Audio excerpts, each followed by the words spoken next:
Fold Gaming here. Today I'm going to show you the best performance settings on the Galaxy Fold 6 for gaming and emulation. I'll explain exactly what each setting does and why it matters, so you actually understand how to squeeze every drop of power out of this phone. Let's get into it. First up, let's unlock the Fold 6's full power.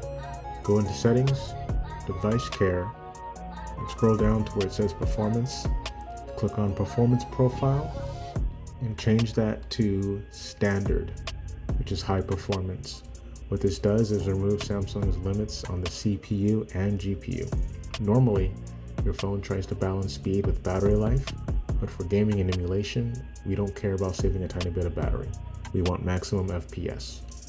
Also, make sure battery saver is turned off while gaming. Battery saver throttles background processes and lowers performance, which is the exact opposite of what we want. Now, let's tune Samsung's built-in Game Booster. The easiest way is to go into Settings and type in Game Booster in the search bar. Once you're inside, change Game Optimization to Performance. By default, it's usually set to Balanced, which tries to save battery, but Performance mode tells your Fold 6 to give in maximum CPU and GPU power whenever you're gaming. Also, while you're here, scroll down and change Gaming Motion Smoothness to 120 Hz. This unlocks the full refresh rate, so animations and gameplay feel way smoother. It does use a little bit more battery, but for gaming and emulation, it's absolutely worth it. Alright, so now we're going to unlock some hidden options that not a lot of Android users know about.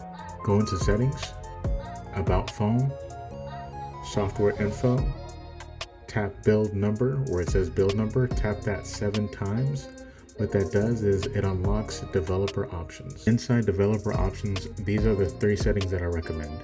Number 1 is Force 4X MSAA. Turn this on. MSAA stands for Multi-Sample Anti-Aliasing. It makes 3D graphics look smoother by reducing jagged edges. This is especially helpful in emulators like Dolphin or PPSSPP. The trade-off?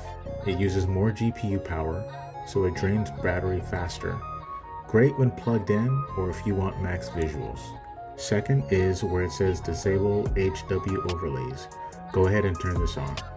Normally, Android uses a hardware overlay chip to share some of the rendering load with the CPU to save power. By disabling overlays, we force the GPU to handle all graphics rendering. That means smoother frame rates and fewer drops in games, at the cost of slightly more battery and heat. And for the third one, we're going to find where it says Background Process Limit. Set this at most to 2 processes.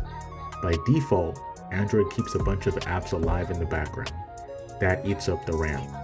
Limiting it to 2 means more free memory for emulators. The downside? When you switch apps, they might reload instead of instantly resuming, but for gaming, freeing up resources is totally worth it. And also, a simple tip. Keep your brightness under 80%. I usually keep mine about halfway or 25%. The screen gets hot and heat is the #1 killer of smooth performance. And if you're serious, buy a mini fan cooler for your Android smartphone. It makes a bigger difference than people think. I have a link for it in my description and in my comments. A couple more quick things. Turn off adaptive battery and adaptive power saving in the settings. These features are great for everyday use, but not for gaming. They slow things down to save energy.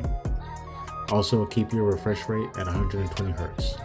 It makes animations and games feel smoother. And another thing, but lastly, before launching an emulator, close background apps like social media or YouTube. It sounds small, but freeing that RAM really helps heavy emulators like PS2, PS3, or Dolphin emulator. And that's pretty much it. Your high-end Android phone or your Galaxy Fold is now tuned for maximum performance. Just to do one more recap, we boosted the power profile, optimized Game Booster, and unlocked developer tweaks. With these settings, your phone can push way more stable FPS in emulators and games. Now here's the thing. In this video, I focused only on device-level performance. But if you want the exact best settings for each emulator, like Dolphin, PSP, Ether SX2, or even PS3 and Switch emulator, that's coming in separate videos. So make sure to subscribe so you don't miss them. If this video helped you out, drop a like. Let me know in the comments what emulator you're running first. I'll catch you in the next one. Peace.